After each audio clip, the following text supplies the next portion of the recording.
नमस्कार दोस्तों, जो भी माता लक्ष्मी की यह कथा ध्यानपूर्वक पूरी सुनता है, माँ लक्ष्मी उसे धन धान्य तथा सुख समृद्धि प्रदान करती है। यह कथा वेदव्यास जी ने जन्मेजय को सुनाई थी, तो चलिए आपको वह प्राचीन कथा सुनाते हैं। एक समय की बात है, पांडवों के वंशज जन्मेजय वेदव्यास जी के पास आते हैं और उनसे पूछने लगते हैं, हे करुणा निधान, कृपया मुझे बताइए माता लक्ष्मी को एक घोड़ी का रूप धारण क्यों करना पड़ा और फिर उन्हें इस रूप से मुक्ति कैसे मिली तथा है क्षत्रियों की उत्पत्ति कैसे हुई तथा किस कारण से उन्हें यह नाम पड़।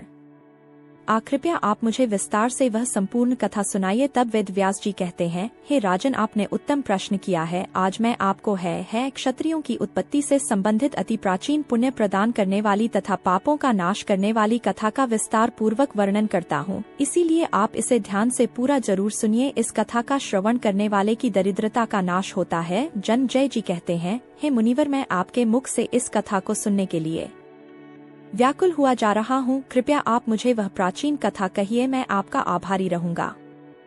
फिर वेदव्यास जी कहते हैं, हे राजन, पूर्वकाल की बात है। एक दिन अत्यंत सुंदर, रूपवान तथा अपरिमित तेज वाले सूर्यदेव के पुत्र, जो रेवंत नाम से तीनों लोकों में विख्यात है, वे अपने अत्यंत सुंदर उच्च श्रवास्ती हैं। उच्च श्रवास्ती इसीलिए वह घोड़ा माता लक्ष्मी का ही भाई था। जब सूर्यदेव के पुत्र रेवंत अपने उच्च श्रवास्ती अभिलाषा से वैकुंठ लोक में पहुँचे, तब देवी लक्ष्मी की दृष्टि उस घोड़े पर सवार रेवंत पर पड़ी। देवी लक्ष्मी अपने भाई उच्च श्रवा घोड़े को देखकर अत्यंत प्रसन्न हुई और उसके सुंदर रूप को निहारने लगी।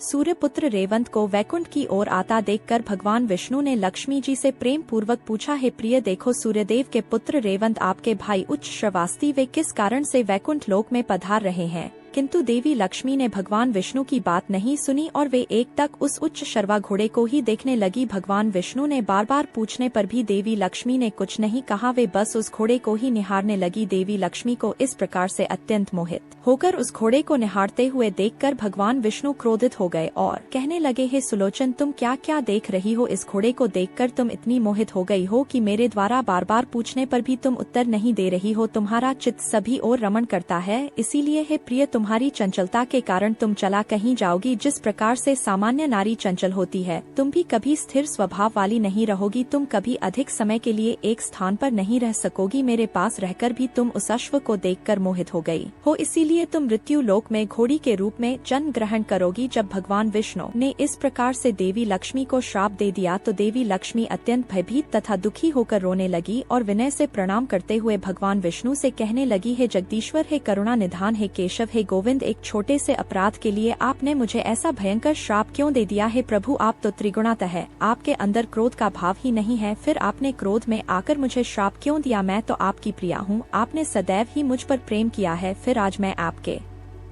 श्राप के योग्य कैसे बन गई है? स्वामी, मैं आपके विरह में नहीं रह पाऊंगी। भगवान विष्णु कहने लगे, हे देवी, तुम किसी भी श्राप के योग्य नहीं हो। मैं कभी किसी को श्राप नहीं देता हूँ, किंतु तुम्हें श्राप देने के पीछे संसार का कल्याण छिपा हुआ है, इसीलिए तुम चिंता छोड़कर पृथ्वी लोक पर जाओ, तुम जल्दी ही श्राप से मुक्त हो जाओगी। देवी लक्ष्मी कहने लगी, हे स्वामी, मैं जानती हूँ कि आपके हर कार्य के पीछे संसार का कल्याण ही छिपा होता है। मुझे श्राप देने के पीछे भी अवश्य ही कोई महान कार्य होगा, इसीलिए मैं प्रेम से आपके श्राप को ग्रहण करूंगी। किंतु हे प्रभु, मैं आपके विरह में अधिक समय तक नहीं रह पाऊंगी, इसीलिए कृपया मुझे बताइए, मुझे इस श्राप से मुक्ति कैसे मिलेगी और कब मैं लौटकर आपके पास आऊंगी? भगवान विष्णु बड़े प्रेम से कहने लगे, हे प्रिय, जब पृथ्वी लोक पर तुम्हें मेरे समान एक पुत्र की प्राप्ति हो जाएगी, तब पुनः तुम मुझे प्राप्त करके वैकुंठ लोक में लौट कर आ जाओगी। फिर जन्मेजय व्यास जी से कहने लगे, हे मुनिवर, भगवान विष्णु के द्वारा श्राप देने के पश्चात देवी लक्ष्मी ने किस प्रकार से घोड़ी के रूप में जन्म लिया और भगवान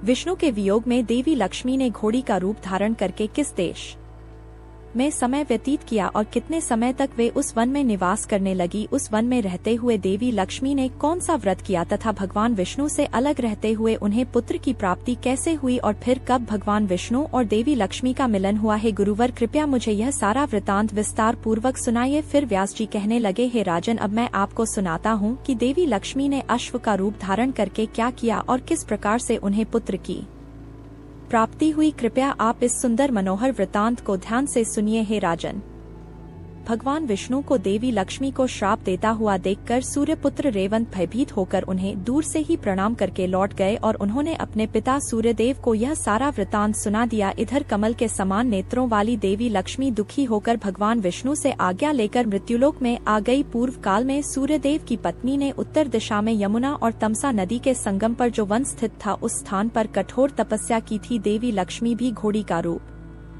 धारण करके उसी स्थान पर पहुंच गई। उस स्थान पर रहकर देवी लक्ष्मी जी समस्त कामनाओं को पूर्ण करने वाले त्रिशूलधारी कर्पूर के समान गौर वर्ण वाले नीलकंठ से सुशोभित 3 नेत्रों वाले भगवान शिव की एकाग्रचित्त होकर आराधना करने लगी। देवी लक्ष्मी ने अत्यंत सुंदर घोड़ी का रूप धारण किया हुआ था और वे उसी रूप में नदी के तट पर भगवान शिव का ध्यान करने लगी। भगवान शंकर का ध्यान करते करते देवी लक्ष्मी जी के मन में वैराग्य का प्रादुर्भाव हो गया और इस प्रकार से तपस्या करते हुए उन्हें 1000 दिव्य वर्ष बीत गए। तदनंतर त्रिनेत्रधारी भगवान शंकर ने पार्वती के साथ आकर उन्हें साक्षात दर्शन दिया। भगवान शंकर ने देवी लक्ष्मी जी से कहा, है कल्याणी है जगत जननी, आप इस दुर्गम वन में अश्व का रूप धारण करके तपस्या क्यों कर रही हैं? कृपया मुझे इसका कारण बताइए। आपके पति भगवान विष्णु तो स्वयं परब्रह्म है, वे समस्त मनोरथ को पूर्ण करने वाले हैं और सभी लोगों का उद्धार करने वाले हैं। हे देवी, मोक्ष प्रदान करने वाले वासुदेव जगन्नाथ कोड़कर इस समय आप मेरी आराधना किस लिए कर रही है? स्त्रियों के लिए तो पति ही उनका देवता होता है, उन्हें किसी दूसरे की कभी आराधना नहीं करनी चाहिए। पति की सेवा ही स्त्रियों का सनातन धर्म है। पति चाहे जैसा भी हो, स्वयं का कल्याण करने की इच्छा रखने वाली स्त्री को निरंतर अपने पति की ही सेवा करनी चाहिए। भगवान विष्णु तो सदैव ही प्राणियों की आराधना के योग्य है। अतः हे देवी, आप भगवान वी को छोड़कर मेरा ध्यान क्यों कर रही हो? तब देवी लक्ष्मी बोलने लगी, हे आशुतोष, हे महादेव, मेरे पति ने मुझे घोड़ी होने का श्राप दिया है, कृपया आप इस श्राप से मेरा उद्धार कीजिए। हे भोलेनाथ, उस समय मैंने मेरे स्वामी से इस श्राप से मुक्ति का उपाय पूछा था, तब उन्होंने मुझे यह उपाय बताया है कि जब पृथ्वी लोक पर मुझसे पुत्र उत्पन्न होगा तभी मैं श्राप से मुक्त होकर वैकुंठ लोक वापस जा पाऊंगी। मेरे स्वामी के द्वारा ऐसा कहने के कारण ही मैं तपस्या करने के लिए इस तपोवन में आ गई हूँ और संपूर्ण मनोकामना की पूर्ति करने वाले आप परमेश्वर की आराधना करने लगी है। महादेव, मुन निरपराध पत्नी को छोड़कर मेरे स्वामी विष्णु तो वैकुंठ लोक में विराजमान है, अतः पति के सानिध्य के बिना मैं पुत्र कैसे उत्पन्न कर सकती हूँ? हे शिवशंकर, यदि आप मुझ पर प्रसन्न हैं तो मुझे पुत्र प्राप्ति का वर प्रदान कीजिए। आप में और श्री हरि में कोई भेद नहीं है। महादेव, मैं जब मेरे स्वामी के पास थी तभी से मुझे यह बात पता है कि जो आप है वही श्री हरि है और जो वे है वही महादेव है। आप दोनों एक ही है, इसमें संशय नहीं है। आप और श्री विष्णु एक ही है, यह जानकर ही मैंने आपका स्मरण किया है, अन्यथा हे शिव, पति को छोड़कर आपका आश्रय लेने से मुझे दोष लग जाता। तब भगवान शिव बोलने लगे, हे देवी, मैं और विष्णु एक ही है, यह बात आपको कैसे पता चली? मुझे सच सच बताओ। देवता और ऋषि मुनि भी इस बात को नहीं जानते हैं, वे भी तरह तरह के कुतर्क करते रहते हैं, उन्हें भी हमारे एक होने की बात नहीं पता है। मेरे बहुत से भक्त भगवान विष्णु की निंदा करते हैं और श्री विष्णु के अनेक से भक्त सदैव मेरी निंदा करने में लगे रहते हैं। हे भद्रे, चारों युगों में भी बहुत ही कम लोग जानते हैं कि मैं ही विष्णु हूँ और विष्णु ही शिव है। दूषिता वाले लोग हमारे एकत्व को नहीं जानते हैं। मेरे और विष्णु के एक होने की बात को जानना अत्यंत दुर्लभ है, किंतु आपको यह ज्ञान कैसे प्राप्त हुआ? भगवान शिव के इस प्रकार से पूछने पर देवी लक्ष्मी जी ने भगवान शिव को एक प्रसंग सुनाना आरंभ किया। लक्ष्मी जी बोली, है महादेव, एक बार भगवान विष्णु एकांत में पद्मासन पर बैठकर ध्यान करने लगे थे। जब मैंने भगवान विष्णु को ध्यान करते हुए देखा तो मुझे विस्मय हुआ और मैंने बड़ी ही विनम्रता से उन्हें पूछा, है स्वामी, समुद्र मंथन के समय जब मेरा जन्म हुआ तो सभी देवताओं में आपको ही सर्वश्रेष्ठ देखकर मैंने आपको ही पति के रूप में स्वीकार किया था। अतः है सर्वेश्वर, आप ही परब्रह्म हैं, तो आप किसका ध्यान कर रहे हैं? क्या आपसे भी कोई श्रेष्ठ देवता इस जगत में है? मेरे मन में द्विधा उत्पन्न हो रही है, कृपया आप मुझे अपने मन की बात बताएं। तब भगवान विष्णु कहने लगे, हे प्रिय, मैं सदैव ही आशुतोष भगवान पार्वती पति शंकर का ध्यान कर रहा हूँ और देवादित्य, मेरे जो भक्त भगवान शिव से द्वेष करते उनकी निंदा करते हैं, वे निश्चित रूप से नरक में पड़ते हैं, और जो शिव के भक्त मेरी निंदा करते हैं वे भी नरकगामी ही होते हैं। देवी लक्ष्मी भगवान शिव से कहने लगी, है महादेव, इस प्रकार से मेरे स्वामी ने इस अत्यंत गोपनीय रहस्य को मुझे बताया है, इसीलिए आपको भगवान विष्णु का परम प्रिय जानकर ही मैंने आपका ध्यान किया है। अतः हे महादेव, कृपया आप मुझे मेरे पति का सानिध्य प्राप्त हो ऐसा उपाय कीजिए। देवी लक्ष्मी के ऐसे वचन सुनकर भगवान शिव अत्यंत प्रसन्न हुए और मुस्कुराते हुए कहने लगे, हे देवी धैर्य रखो, मैं तुम्हारी तपस्या से प्रसन्न हूँ। तुम्हारे पति से मिलन अवश्य होगा, इसमें संदेह नहीं है। मेरी ही प्रेरणा से भगवान विष्णु अश्व का रूप धारण करके तुम्हें मिलने के लिए तुम्हारे पास आएंगे और उन नारायण के मिलन से तुम्हें उन्हीं के समान पुत्र प्राप्त होगा। वह पृथ्वी लोक पर राज्य करेगा और कीर्ति प्राप्त करेगा। इस प्रकार से पुत्र को प्राप्त करके तुम भगवान विष्णु के साथ वैकुंठ लोक को चली जाओगी और उनकी प्रिय हो जाओगी। आप दोनों का वह पुत्र एक वीर नाम से तीनों लोकों में ख्याति प्राप्त करेगा। उसी पुत्र से पृथ्वी पर है वंश का निर्माण होगा। हे देवी, तुम सदैव ही अपना मन भगवान विष्णु में लगाओ, उन्हीं का चिंतन करो। यदि तुम्हारा चित्त अपने स्वामी में लगा होता तो तुम्हारा ध्यान उस घोड़े पर नहीं जाता। इसी कारण से ही तुम्हें यह श्राप लगा है। एक स्त्री का मन सदैव ही उसके पति में ही लगा रहना चाहिए। अब तुम इसी स्थान पर बैठकर अपने पति भगवान विष्णु की आराधना करो, उन्हीं का ध्यान करो, तुम्हें इस श्राप से शीघ्र मुक्ति मिल जाएगी। इस प्रकार से भगवान शिव देवी लक्ष्मी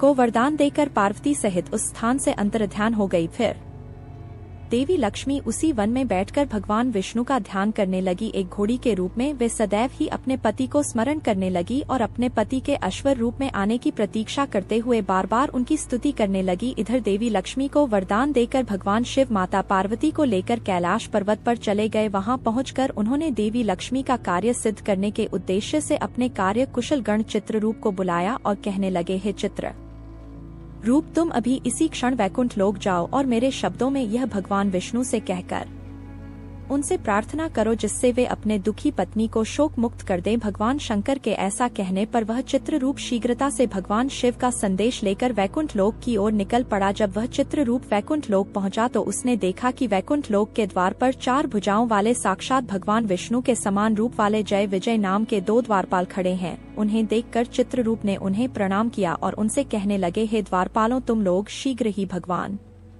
विष्णु के पास जाओ और उनसे कहो कि भगवान शिव द्वारा भेजा हुआ दूत उनके दर्शन करने के लिए उनके द्वार पर आया है। फिर भगवान विष्णु के पार्षद जय विजय शीघ्रता से भगवान विष्णु के पास जाकर उन्हें प्रणाम करके कहने लगे, हे प्रभु, भगवान शंकर का एक दूत आपके दर्शन करने के लिए आया है। वह द्वार पर खड़ा है, आप आदेश दीजिए कि उसे वैकुंठ लोक में प्रवेश दिया जाए अथवा नहीं। उस दूत का नाम चित्ररूप है, हम उसके आने का प्रयोजन नहीं जानते हैं। भगवान विष्णु महादेव के दूत चित्ररूप के आने का कारण पहले से ही जानते थे, इसीलिए उन्होंने अपने पार्षदों से कहा है, पार्षदों, द्वार पर खड़े हुए भगवान शंकर के उस दूत को बड़े आदर के साथ यहाँ पर लेकर आओ। फिर वे पार्षद जय विजय द्वार पर खड़े भगवान शंकर के दूत के पास जाते हैं और उन्हें बड़े आदर के साथ वैकुंठ लोक में आने के लिए कहते हैं। तब वह चित्ररूप प्रसन्नता के साथ वैकुंठ लोक में प्रवेश करता है और अपने हाथ जोड़कर भगवान विष्णु के सामने खड़ा हो जाता है। अपने सामने हाथ जोड़कर खड़े हुए उस चित्ररूप को देखकर भगवान विष्णु प्रसन्नता के साथ कहते हैं, हे चित्ररूप, वैकुंठ लोक में तुम्हारा स्वागत है। कैलाश में सब कुशल मंगल तो है ना? कहो, तुम भगवान शिव की ओर से क्या समाचार लेकर आए हो? तुम्हें शिवजी ने आज वैकुंठ में किस प्रयोजन से भेजा है? शिवजी का कोई काम तो नहीं आ पड़ा? तुम मुझे बताओ। फिर वह चित्ररूप विनम्रता के साथ बोलने लगता है, हे गरुड़ ध्वज, हे जनार्दन, आपको मेरा प्रणाम है। आप तो सर्वज्ञ हैं, सब कुछ जानते हैं। आप यह भी अवश्य ही जानते होंगे कि मैं आज आपके पास किस प्रयोजन से आया हूँ। तथापि भगवान शंकर ने मुझे आपके पास जिस कारण से भेजा है वह मैं आपसे कह रहा हूँ। हे प्रभु, भगवान शिव ने जिन शब्दों में कहा है मैं उन्हीं शब्दों में आपसे कह रहा हूँ। हे देवेश, उन्होंने कहा है कि हे विभु, आपकी भार्या लक्ष्मी जी यमुना और तमसा नदी के संगम पर दुर्गम वन में तपस्या कर रही है। समस्त संसार के आराधना के योग्य एवं समस्त मनोरथ को पूर्ण करने वाली देवी लक्ष्मी घोड़ी का रूप धारण किए हुए हैं। देवी लक्ष्मी के बिना इस संसार का कोई भी प्राणी सुखी नहीं रह सकता है। जनार्दन, उनका परित्याग करने के पीछे क्या कारण है? हे हरि, दुर्बल तथा निर्धन व्यक्ति भी अपनी पत्नी की रक्षा करता है। तब हे प्रभु, आपने बिना अपराध के देवी लक्ष्मी का त्याग क्यों कर दिया है? जिसकी भार्या संसार में दुख प्राप्त करती है उसके जीवन को धिक्कार है। ऐसे व्यक्ति की तो शत्रु भी निंदा करते हैं। आपके सभी शत्रु इस समय लक्ष्मी को आपसे अलग होकर दुखी देखकर प्रसन्न हो रहे होंगे। इसीलिए हे जगत्ते, आप देवी लक्ष्मी जी को श्राप से मुक्त करके फिर से वैकुंठ लोक को लेकर आइए, अन्यथा अनर्थ हो जाएगा। सारा जगत देवी लक्ष्मी के बिना शोक और दुख से ग्रस्त है। पत्नी वियोग में आप भी दुखी हैं और मैं यह समझ सकता हूँ। हे कमल नयन, जब मेरी पत्नी सती दक्ष के यज्ञ में जलकर भस्म हो गई थी तब मुझे भी असहनीय दुख भोगना पड़ा था। जो सती दक्ष के यज्ञ में जलकर भस्म हो गई थी उसे मैंने बहुत समय तक आप ही की तपस्या करके पार्वती के रूप में पुनः प्राप्त किया था। हे प्रभु, आपने अपनी भार्या को अकेला छोड़कर 1000 वर्ष के समय तक अकेले रहते हुए कौन सा सुख प्राप्त कर लिया। इसीलिए हे जगन्नाथ, आप देवी लक्ष्मी जी के पास जाएं और उन्हें श्राप मुक्त करके वैकुंठ लोक वापस लेकर आइए। हे आयुष्मान, आप भी अश्व का रूप धारण करके पतिव्रत धर्म का पालन करने वाली देवी लक्ष्मी के पास जाइए और उनसे पुत्र उत्पन्न करके वैकुंठ लेकर आइए। इस प्रकार से चित्र